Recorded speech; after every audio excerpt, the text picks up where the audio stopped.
Welcome to the Influency Podcast. I'm Hadar, and this is episode number 329.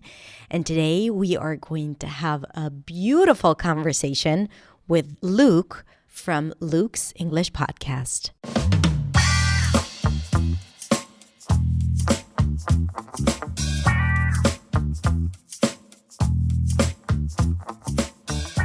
Hey everyone, it's Hadar. Thank you so much for joining me. Today I have an exciting episode for you because today I get to interview Luke from Luke's English Podcast. And he is such a fun guy and so interesting. This was one of my favorite conversations to record. So Luke, if you don't know him, has a podcast called Luke's English Podcast. And he published over 800 episodes about storytelling and humor and English lessons and conversations. And it is so rich and interesting and accessible for learners of English and for anyone who is interested in speaking about learning a second language. Luke is also a stand-up comedian. And to me, by the way, that is the bravest thing to do, to be a stand-up comedian. But this is also why he incorporates a lot of humor into his work and into his interviews, because we have had a few laughs together as well. So I'm super thrilled to introduce you to Luke. If you don't know him just yet, I'm going to post the link to his podcast and his YouTube channel. By the way, there is another interview with me on his channel that is going to be published at the same time. So go check it out and be sure to subscribe to his YouTube channel and podcast. All right, my friends, let's go ahead and listen to our interview. Hi, Luke. Hello, Hadar. Hi, very nice to be speaking to you. How are you? I'm thrilled to have you here. I've been following your podcast for a while, and it is so exciting to have this time to talk to you and learn more about you, and also to tell our audience about you and a bit more of the side that they are not aware of, which is the person behind the voice. So, hi. Yeah, thank you so much for inviting me onto your show. I've been having a look at your videos as well, and I'm going to interview you as well for my show after we've had this conversation. So I'm very curious to kind of find out lots of things from you and basically just get all of your language learning secrets in one single video for my show. Just steal all of your know-how. Absolutely possible in under 10 minutes. Yeah, no, not possible. 60 seconds, yes. Yeah. For those of you watching, we are going to have an episode on Luke's podcast and YouTube channel. So we will share all the links later on for you guys to be able to watch it on his channel. All right, Luke. Yes. I want you to introduce yourself like you usually do in an interview. But before that, Sergey from my team, he is an avid listener of your podcast. And he said that you have a Russian joke that you like to tell. And I am going to ask you to get started with that. Oh, my goodness. Sergey, what are you doing to me? Okay, so it's not a joke that I tell again and again. In fact, quite the opposite. It's a joke that I told once, and then I told a friend of mine on the show, and it's a joke that I did once on stage, and people didn't understand. And then every single time I explain it, more new people don't understand it and they ask me to explain it again. And then when I explain it again, there's a whole fresh new group of people who don't understand it. So I'm basically stuck in a sort of weird loop of explaining, people misunderstanding and me re-explaining. Some people completely misunderstand it, like at a really high level of misunderstanding. So I'll tell you the story as briefly as I can. Right. Okay. I'll try to concentrate and be on my turn on my joke radar because I'm a knock joke kind of person. So you might have to explain the joke to me as well. This is really that kind of joke. That's the thing. It's really not clever. It's just a word joke. It's just a pun. And there's no other sophisticated level of like extra meaning. So I do stand-up as well as doing my podcast and teaching English. I do stand-up as well. So a few years ago, I was on stage at the beginning of a show with a friend of mine. And he was at the back of the room. I was on first. And, you know, it's typical in stand-up at the beginning of the show. You do crowd work. You kind of speak to the audience. Now, I live in France, and often at shows that I do in English, you get French people, you get people from different countries coming in because it's in English. So at the beginning of the show, I was doing the typical stuff of like, oh, where are you from? You know, blah, blah, blah. What do you do? Or, you know, why did you come here for work? Oh, good. I'm glad someone works here, you know, the usual stuff. Mhm. And a couple of people came in late, and I sort of, you know, had to deal with that. And I said, oh, you know, you're a bit late. Anyway, come in. Where are you from? And they said, we're Russian. And I said, well, you weren't Russian to come here, were you? Hey everyone, it's Hadar. Thank you so much for joining me today. I have an exciting Now, I'm very glad that you got it, right? That's it. That's the joke. I get to yeah? interview Now, Luke I said... from I told And you that I was get quite- silly jokes. I love silly language jokes. It's Yeah, exactly. It's just a Okay, language joke because explain. rushing, meaning being in a hurry, and Russian, they sound very similar, right? right. So I said that, and I was quite pleased with myself, you know, that I came up with it on the spot. It's a good you one. know, and I thought, oh, quite good. No one in the room got the joke. It was just tumbleweeds blew across the stage, you know. And I thought to myself, right, okay, in a situation like this, you can either just carry on, or sometimes it's fun to kind of flag up the fact that you did a joke and no one in the room understood it because they're probably trying to understand it in a second language. And sometimes that's funny. Yeah. So I said, oh, I just told a very funny joke and you missed it. Let me just run that by you again. So they came in late and I said, where are you from? And they said, we're Russian. I said, well, you weren't Russian to come here, were you? Because you're late. Zero, nothing from the audience. They were just like waiting for the show to begin kind of thing. And meanwhile, my friend Paul was at the back of the room, completely in stitches, falling off his chair. So then Paul and I were on the podcast with our friend Amber. We're often on the show together. And Paul said, oh my God, Amber, you've got to hear about what happened to Luke on stage. It's hilarious. So we explained to Amber what happened. She had a good laugh about it. And then I got comments in my comment section saying, I didn't understand the Russian joke. What did he say about Russian people? Can you explain? And I was like, oh, so I did explain it again, you know, responding to those comments. And then, as I said before, I got new comments from people who didn't understand. And so I created a YouTube video just explaining the joke. And then, of course, in the comments section of the YouTube video, there's comments. And even one person said, I think the problem here is that for Russian people, the word rushing and Russian sound the same. And I was like, that's not the problem. That's the joke. It's not a problem.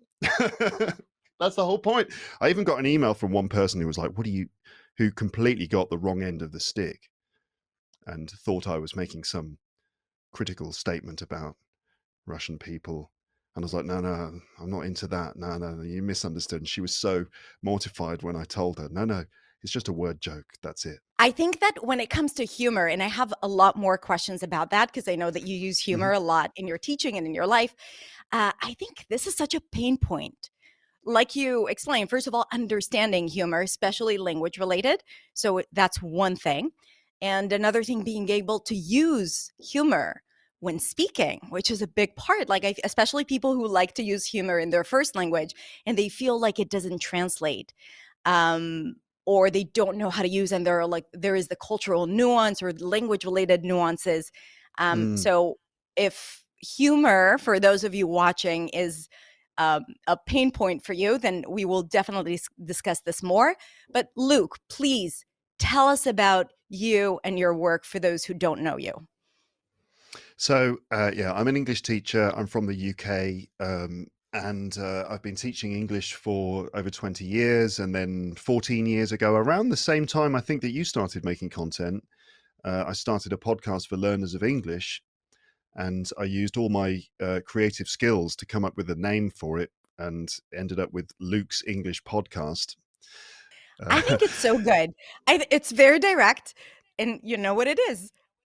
It does exactly, it does what it says on the tin, So, yeah, and in my episodes, I use my teaching skills. I also try to include, as you said, some humor in there. And I cast my net very wide in terms of topics and things that I do. I like to do all possible things in my episodes. And the main aim is to essentially let learners of English around the world listen to more English long-term on a regular basis. and I try to help people to connect with English regularly. And I use humor to do that, but I can't help it. It's not really a conscious decision. Like, I will use humor. It just kind of happens. And so, yeah, and I've been doing that now for 14 years and still going. And these days, more recently, I've been doing more YouTube stuff as well, just sort of video myself while recording episodes. Is there a So there you go. difference when you feel that the camera's on? Yeah, I definitely feel less comfortable. Yeah, Like, I'm less pretty intimate. self-conscious. Mm. Yeah, like the way I've described it is like the camera is like HAL 9000 in the film 2001: A Space Odyssey, this kind of unblinking lens just looking at you. And it's pretty weird. Like in classrooms and on stage in stand-up, it's a different thing because you can see people and you get to gauge people's reactions. You can kind of interact with them, and stuff like that. But with the camera, it's a slightly harder thing. I'm getting used to it. But Yeah. that's one of the reasons I liked audio in the beginning, and I still do, is that, yeah, you don't have that self-conscious element. And when you're on video, that people are kind of judging your appearance, Mm. and like thinking, Yeah. and you see that, people write comments about, oh, I think you should shave your beard. Or then another person after I've People will shaved, they're like, always have bring something to back your say. beard. Yeah. And it's like, okay.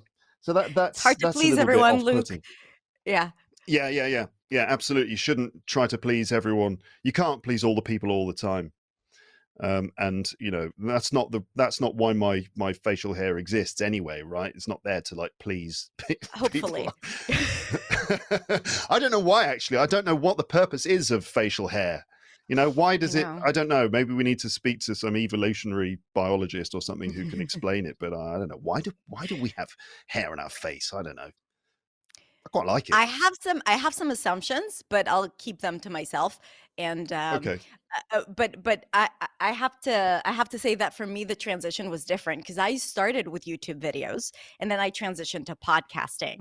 And for me, what was different is people said, "Oh, your podcast voice is so different from your YouTube voice." So Hmm. for you, it was about your appearance. For me, it was about my voice because when I speak to the camera, I have a tendency to project. So my voice is a little different. It's like I'm speaking in front of an audience, and like on the podcast, when it's just you and the mic, it feels like you're in a small room drinking wine with a friend. It's very different. It's very nice, isn't it? Yeah, it Yeah, that's is. what that again. Another thing I love about audio is that kind of you're listening to a kind of radio show, a late night radio show. It's Right. lovely to kind of So get close to the microphone. yeah. Yeah, it's fun to play around with your voice. I like audio for me is like reading a book, whereas well, I was going to say audio is like reading a book, but video is like watching a film. No, this comparison doesn't work. But there's something pleasant about audio. You can kind of let your mind wander. There's a bit more imagination on the A l- on the Yeah. on the side of the listener, whereas with video, the audience have to just focus. They can't do something else while they're listening. Right. Yeah, I still love audio. I think it's still my preferred medium. Yeah. Yeah. Yeah. Yeah. Yeah. Also like there is something very intimate, like I said, between, like knowing that you're in the earbuds of someone and it's Yeah. not just like that visual experience. Okay. So speaking of voice and not just your physical voice, but your voice as a podcaster, as an English teacher, listening to Mm. to your podcast episodes, it seems to me like you have a very direct and simple and organized way to communicate with your audience. And even when you do talk at the beginning and kind of like I was listening to a particular episode, I'll talk about it in a second, where you said like this is an unusual intro. I talk a little bit more than usual here, but still to me it felt very organized. So as a listener, you told me exactly, you navigated me through my thought pattern as to what to expect. And as a content creator, I know how important it is and also how challenging it is. And this is why I think people really enjoy your episodes. It's not just the content, it's also how you communicate that. Now, you've been doing this for 14 years, so I'm assuming it was not a natural thing at the beginning. So you had to learn how to speak specifically to your audience in a way that resonates with them. in the best possible way. Can you talk to me a little bit about this process and what was working for you at the beginning and not working, and what is working for you now? It's a really good question, like really incisive question. Um, I wonder, I think because when I first started my podcast, I had been teaching for 8, nearly 10 years. And so I actually applied a lot of the things that I'd learned from being a teacher to the podcast. And the things I'd been doing as a teacher, they were going quite well. I felt like quite a successful teacher in the sense that I felt like students enjoyed my lessons and things. And I sort of took that approach and applied it to the podcast. So in lessons, I would often start, rather than just having a cold start to the lesson, there'd always be a sort of a softer start where you bring everyone into the class. Yeah. Rather than starting with the language point at the beginning, you kind of ask people how they are in the morning, and maybe even tell a little story about something that happened that morning, or something like that, or just sort of do a bit of crowd work with the class. And that sort of sets up the right atmosphere, and then everyone's engaged and everyone's sort of Right. involved. And so I found that doing a similar thing on the podcast had the same effect. So yeah. I don't really know. It's hard to say kind of consciously. It's just sort of something I just feel that Mm. maybe as a listener to other podcasts as well, I kind of those are the moments I really enjoy when listening to other people's shows, is that sense of that intimate relationship you get with the podcaster. So I always try to kind of recreate that feeling. And yeah, I guess it sort of has come naturally. I mean, there was a period where maybe I would ramble on too much in the introduction. So I've kind of taken it as far as it'll go, in the sense of like going on and on and on without getting to the point, just to bring people in. And now I've kind of, I suppose, refined it where I can kind of spend 5 minutes doing that kind of introduction, and it maintains that level of organization, but also is natural and engaging as well. Yeah. Yeah. Because it seems to me like I know that when people are emotionally involved, and usually that has to do with storytelling or with humor, two things that you talk about a lot in your Mm. teaching, and of course you include in your work. When people are emotionally engaged or they have a certain narrative that they follow, it's easier for them to learn ultimately. So I think a combination of all of that, and I'm speaking about it because for the learners watching this, sometimes it feels like, no, this is not English. It's not like something that I should tune into. And I think that when you allow yourself to also include all that aspect of storytelling and all the behind the scenes, and also Yeah. getting connected emotionally to the person who teaches you, you're more likely to learn, not only enjoy it, but your brain will have a better capacity at actually retaining the information. Would you agree with that? Yeah. Yeah, I think so. When a person decides to learn English, they kind of, whatever, they go to classes or they start listening to content. And the first thing that's in their mind is learning English. So, the whole thing is framed for them in the context of, uh, you know, um, feed me language, kind of spoon feed me language, and explain to me what the language point is and all that sort of thing. But ultimately, language is there to communicate ideas and feelings and to share emotions and all that sort of thing. And arguably, there's several ways to learn a language. You can learn it from the bottom up, which is where you learn the kind of mechanics of the language. You learn the grammar and the phonology and the vocabulary and stuff like that. You build it in that sense. But then another approach is to kind of just focus on meaning and focus on message, and the language learning happens as a consequence. I think it's probably a Yeah, combination of those two things that right. really works. But ultimately, yeah, if someone is emotionally engaged, or you engage their curiosity or their sense of humor, then you're winning, really, because then there's a subconscious level of language learning happening.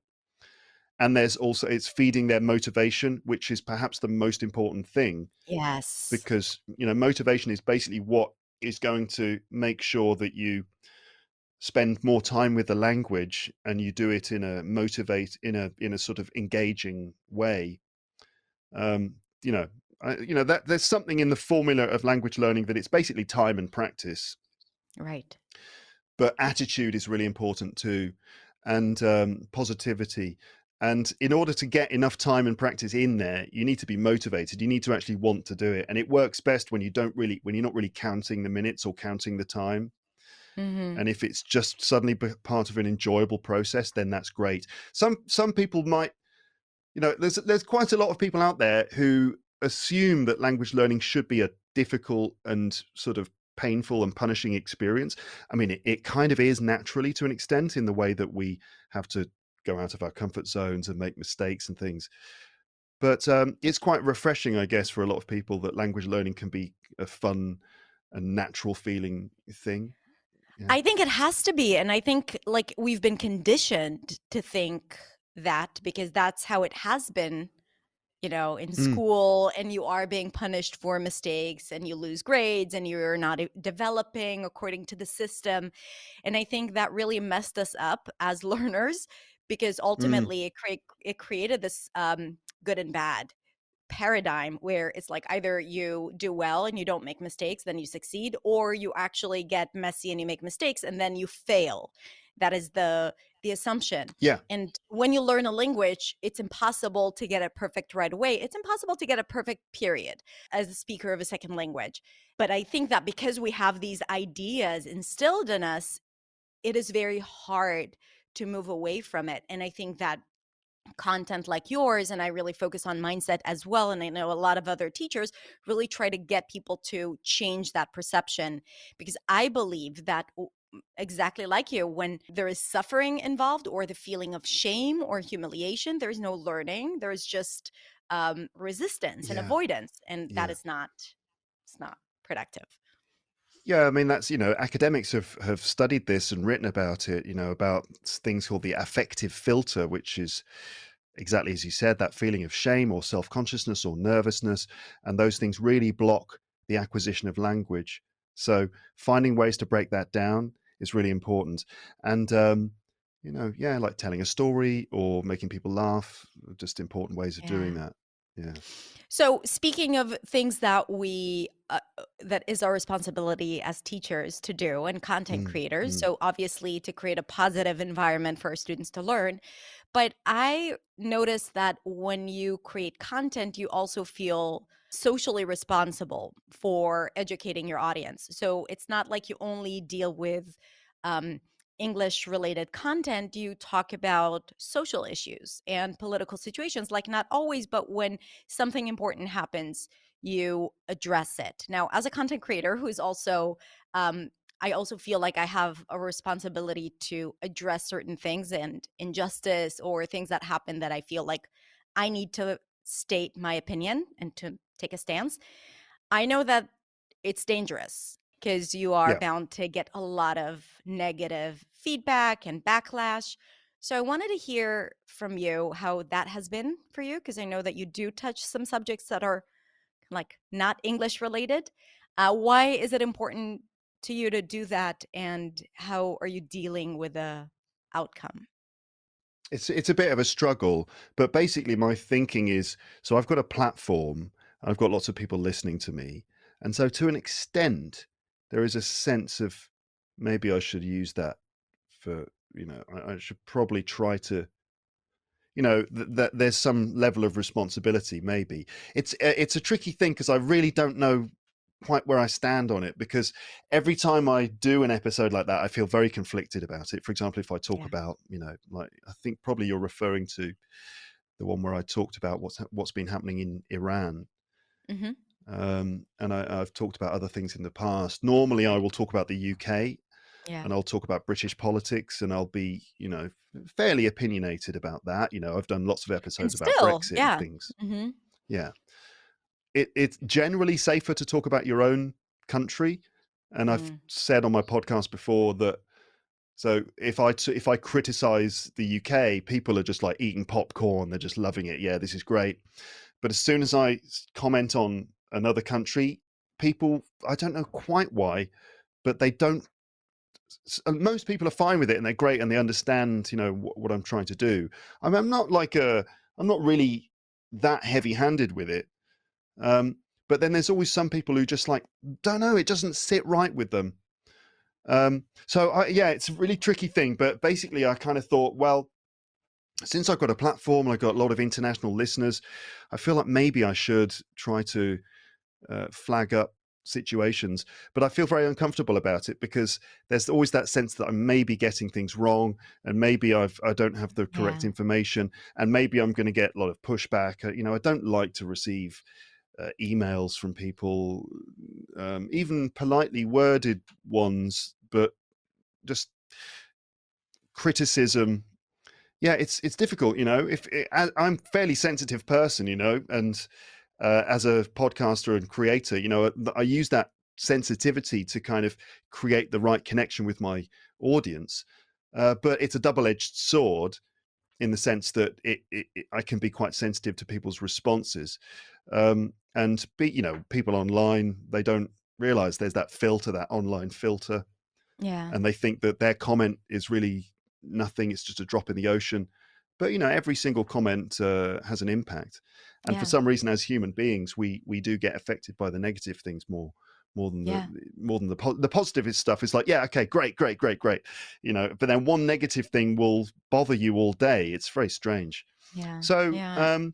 yeah, so sometimes I'll talk about certain issues and things going on in the world just because I feel a sense of responsibility, because I've got an audience. And also people write to me. Like, I had a lot of Iranian listeners contacting me and saying, this is what's happening. Please, can you tell the world that, because the journalists aren't allowed to come in and comment on this, and our internet is being completely blocked and controlled.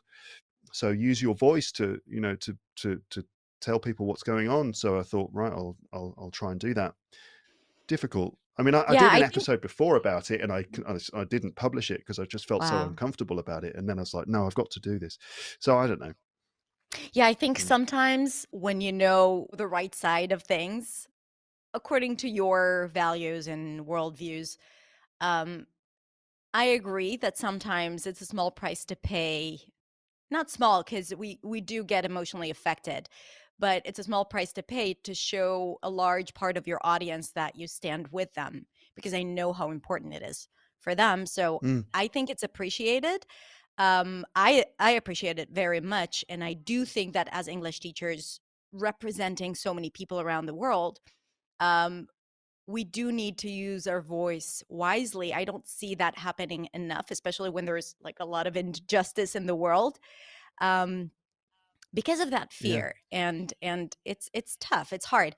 It's funny you said that for you the easiest thing for you to talk about is your country. For me, that's the hardest thing. I'm from Israel, and like no matter what, like I have a very clear side that I always share on social media and in my videos, but no matter what I share, there will always be a backlash. Like I have to mentally and emotionally prepare for every single thing that I say or share, and it's tough. Yeah, that must be tough. Yeah. Yeah. Yeah, we live in complicated times. I mean, ultimately, all I'm trying to say, it's like a pretty sort of basic thing. It's just like, let's just give peace a chance, and peace and love, man, and let's just be Yeah. nice to each other, Yeah. and it's very that's very sort of naive, maybe, but ultimately, that's all I'm trying to say. And there's so many times in the world, cases where people are being persecuted, or there's authoritarianism going on, and you know, that's that seems to me to be sort of poisonous, and so Yeah. yeah, that's all. And I think, because I know that people who are going to be watching this, within those people, there are a lot of content creators. And I think it's important that we talk about how we experience that negative criticism. And ultimately, that even though we get it and we're affected by it, it doesn't stop us from pursuing our mission and sharing um, Hmm. what we believe in. I think so. Also, like I want to make sure that this is the message that is important for me to send out, and I think for you as well. Yeah, yeah, we just have Yeah. to just keep calm and carry on. Okay, so moving from tragic events around the world to comedy and humor, let's talk about that, because I know that this is Okay. a big part of your teaching. We talked about it at the beginning. Why is it so hard to use humor in a second language? Yeah, why is it hard to use humor in a second language and difficult to understand it? Often humor involves wordplay, of course, right? It uses very subtle wordplay to sort of say two things at the same time. I mean, like my Russian joke, rushing, Russian, you know, and it's quite difficult to a joke works when your brain suddenly understands two different meanings at the same time, and your brain kind of Mhm. goes, and laughter happens. That's one level when it's language related humor. And it's very sophisticated. You need to be able to understand two things simultaneously, and that's very difficult. That's often the last thing that you learn. But then there are other types of humor, um, which maybe are a little easier to do, and that's just about having a certain attitude and having a playful attitude and so on. That's usually a little easier. But yeah, doing humor in another language is difficult, mainly because it requires a lot of linguistic control. Mm. So And naturally, it's going to be prosody, I hard. would say, right? Like probably prosody, the intonation, the pace, the pauses, something that you need to feel comfortable with and give yourself permission, which often doesn't happen. Like a lot of times when people speak, especially at a certain stage in their learning experience, where you just want to get the words out. And with Mm, comedy, how you kind of like lead to the joke and the pause and the length of the pause and the rhythm that is different between English and your first language, even between dialects of English, right? So I think that has to do yeah. with that confidence as well. Yeah, definitely. I mean, I live in France, and so French is a language that I struggle with. It's a language I have to use, and it's a different story in French. The person I want to be, which is this kind of relaxed, easygoing, funny person, someone who is basically funny all the time, and that's not intentional. That's just kind of how I'm designed. I think maybe it comes out of social awkwardness or wanting to put people at ease, and so I'm Mm, always making fun and poking fun at reality, that I see around me. mhm. It's so hard to do that in French. I'll be Wow. making a joke. I'll making comments that are supposed to be humorous. The purpose is to just make people laugh and relax around me, but people just don't notice. So yeah, So is it a cultural thing or a linguistic thing? it's a little bit of both. It's mostly a linguistic thing, I Mm, think. So yeah, maybe people have got slightly different approaches to humor in different countries. So in the UK, I know we're not unique, but in the UK, humor is a huge part of our social life, and it's just a right. ever present thing. It's just constantly there. And people are always ready to interpret what you're saying as being intended to be funny, and that's a cultural thing I've noticed, that some other cultures are not necessarily tuned into that kind of thing. Whereas in the UK, we can just be talking about virtually nothing, but the whole purpose of the conversation is to have a funny, light-hearted conversation and to be Mm. ironic. And there's always a place for it, in business meetings, in the lift when you bump into your neighbor, you'll just say one or two funny comments. Um, and maybe other cultures are less prepared for that. I've maybe noticed that in France, people sort of take what you're saying a bit more literally or something. Right. Irony is not that dominant in the language. Yeah.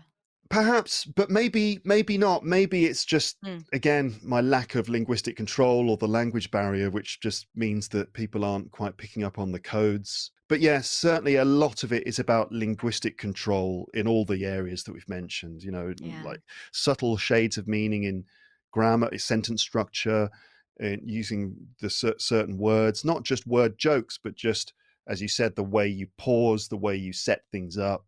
So yeah, it's often the last thing that you learn, isn't it, as a language learner? You I kind of think like so. build your English, and then you can, we use language for different purposes, and some of those purposes are pretty straightforward, like making requests or, complaining or persuading. But then making people laugh and being humorous is actually extremely sophisticated and quite mysterious thing. Yeah. And yeah, so And you it's difficult to really need master. a level of confidence, like belief Yes. in yourself and your ability beyond the linguistic aspect or cultural knowledge. I think it's just giving yourself permission, because it's so scary to tell a joke in your first language as well. From the example that you Yeah. shared where you tell a joke and no one gets it, like now you have to explain it. Um, so like people Uh, avoid experiencing that in their first language. I think that in a second language, that's even more the case. So what would you tell someone who wants to start including more humor, or let's say work on their humor in English? What would you recommend for them to I, do? I don't know really. I think that so listen to lots of humorous stuff. Learn the rhythms and cadences of humor in English. So that means probably watch a lot of stand-up, watch a lot of those sorts of humorous panel shows and things like that, and just sort of Mm, get the sense of what tends to work and how humorous speech what it sounds like. And also adopt a certain attitude. And for me, a humorous attitude is one that is generous and one that is designed to put everyone else at ease and is designed mm, to kind of make people enjoy themselves. So think of it more as an attitude rather than as specific jokes, or specific sort of mm. structures in language. It's more just a general attitude, which is to be lighthearted and not take things too seriously, and to be generous as well. I Oh, think humor is about being generous. It's about trying to please the people around you, trying to entertain people, and trying to kind of create a nice, friendly atmosphere in which laughter is common. I think that's Mm, such good piece of advice, because when you think about being funny, you often think about yourself and your experience. And I think that mm. shifting it to them, making them feel good and lighthearted and everything that you just shared, is a really good uh, way of approaching this, I think. In speaking in general, I always talk about it when you speak, but definitely when you tell jokes. I love that. That's interesting because that does relate to something I've sort of realized in doing stand-up comedy, and a kind of little rule of thumb that I've kind of developed to help you feel a bit better on stage is that you should rather than trying to be getting laughs from the audience all the time, you should be trying to give laughs to the audience. Mm, You shift the focus nice. away from, you know, um, trying to get their approval or get Right. laughter, something like getting something for you. Instead, you shift it to, oh, I'm here to provide laughter, Yeah. and then Yeah. you feel a bit less bad if things don't quite work out, because it's not that you haven't got something, Right. you didn't receive something that you were trying to get from people.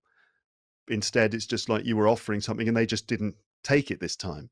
So, Mm, you can feel a little bit better about yourself if you think of it in that way. And similarly, maybe in social situations, it's not about it's not all about you, you know.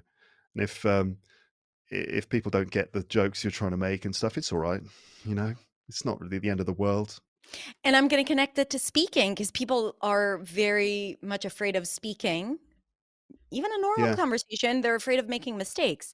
So I think the same attitude should be applied as well. Don't think about how you come across, or like how perfect your English is. Really think about the experience and telling them something, or making them think something, or help them feel heard, and or learn something about you, which is about the experience that they're experiencing, and less about the outcome of your language knowledge, yeah, right? Yeah, yeah. And try not to be too self-conscious. I mean, it's easy to say, because very easy to sometimes, say. like, Yeah, feeling uncomfortable socially, it's not a conscious thing. It's just more like a physical thing that just happens to you. It happens yeah, to me. I mean, I'm podcaster, comedian guy, but I am socially awkward too. And in social situations, I will feel nervous. And it's really annoying. It's just a really annoying thing. It's like a physical reaction sometimes yeah, to being with other people. So, we've got all these mental ways of approaching it and changing our minds. Sometimes also it's a physical thing. And it's a question of like stretching out your body and trying to get a bit more relaxed, and yeah. even doing things like doing exercise regularly and eating the right things. Those also help with feelings of social anxiety and Yeah. confidence, and just like, getting healthy and sort of the physical side of things. So I don't know. I would say, um, in terms of speaking skills and confidence and stuff, yeah, you've got to put it in perspective and remember that everyone kind of feels the same. Everyone is in the same kind of situation, even though it doesn't look like it. Other people feel nervous and uncomfortable too, and that's again why I like to use humor, because it sort of like breaks down those barriers, and it kind of makes other people. Sometimes for me, the way I like to feel more comfortable in a social situation is to make everyone else feel a bit more comfortable, and to show them, look, I'm not judging you, it's all right, this is not such a serious situation. And then once I've kind of done that, then everything feels a bit better. It's a bit Yeah. like sort of trying to control the room, but in a good way. In a good way. I so relate to this. This is exactly how I operate. I also Mm, associate myself as identify myself as an introvert. So it would be much easier for me to do this or speak to 1,000 people online than to go yes. and network around like in a group of 20 people. That would really Yeah. create stress, and I would feel like I need to kind of like breathe into that. So it's Yeah, interesting. I agree. I actually think I'm an introvert as well. I mean, people won't agree, but it sort of depends on your definition of an introvert. I understand it that introverts kind of get their energy from times when they're on their own, and Yeah. extroverts get their energy from being with other people and so those social situations. And this kind of relates to stand-up in a weird way, that people see a stand-up comedian and they think that person must be an extrovert. But weirdly, and Jerry Seinfeld has said this too, like stand-up comedians are weird because it's like if you look at a comedy room, you've got all these people sitting in that direction, and the comedian is the only one facing the other way, and it's kind of a bit like, as a comedian, what you're doing is you kind of like, okay, everyone sit down there, and you kind of completely change all the social rules. Whereas in a normal, as you said, in a networking situation, when you're all standing around with your coffee or your cocktail or whatever, that can be very awkward because there are so many complicated social rules that you've got to deal with, and the interaction with all these people. Everyone's on the same level. But in stand up, you're basically kind of like, all right, you all sit down, let's just like completely change the rules here, and I can just speak to you all as one group, and that's just somehow much easier to deal with Yeah. than standing around dealing with the complex psychosocial cultural dynamic of speaking like a normal person. Yeah, we should start a union, I think. I'm sure there is one. We just need to join it. Uh, Yeah, that would be a good idea. all right, Luke. So before we wrap up, first of all, I think I have a lot more questions to ask you. So for those of you watching, if you want a follow-up episode about this, another interview, then let us know in the comments so we can ask Luke about his experience learning other languages. Um, there are some things to talk about there, and but before that, what is one piece of advice that you would always give an English learner? Hmm. Just keep going, actually. I Mm, mean, I could give lots of different specific things, but I would say keep going. So there will be times when you feel like you're not making any progress. There'll be times when you feel like you're getting it all wrong. There'll be times when you feel like you're never going to achieve the things you want to achieve. To an extent, learning a language, as I said before, it's just about time and practice. And keep going. Just don't stop. Even when you feel like you're not getting anywhere, keep going, because that breakthrough might be just round the corner. So just keep going. The 5 P's: practice, practice, practice, practice, practice. The 5 M's: motivation, motivation, motivation, motivation, motivation. And the 5 L's: listening, listening, listening, listening, listening. Just keep it up and try to enjoy it, and don't stop. That's my best advice. Just don't stop. Keep going. You'll get there in the end, regardless of what there is. In a way, there is no destination. Don't think of it as being a thing, an end point, because all of us in communication, we're all learning. Even me in my first language, I'm still trying to learn how to get my point across efficiently and effectively. So it's a process. So we're Yeah. all just enjoy the journey. It's about the journey, not the destination. Beautifully said. I agree 100%. Thank you so much, Luke. It's been a pleasure talking to you. And where can people find you? So maybe the best way is just to go to my website, which is teacherluke.co.uk. Very That's straightforward. basically that's the best way, and you can find all the rest of the stuff there. Yeah, thank you for inviting me onto your channel. It's been really nice, and hello to all of your listeners and viewers. And yeah, lovely. Thank you. Great. We're also going to link all the website and the podcast and the YouTube channel in the description below. So make sure you check it out, and also go check out our interview on Luke's podcast and channel. All right. Thank you so much, Luke. Thank you. All right, that's it. Thank you so much, Luke, for this wonderful conversation. And for all of you watching, let me know in the comments what was your favorite part about our conversation. And again, I'm inviting you to go and check out my interview with Luke on his channel, and I'm going to link to it in the description, along with a link to his podcast and YouTube channel. Thank you so much for being here, and have a beautiful, beautiful rest of the day, and I'll see you next week in the next video. Bye.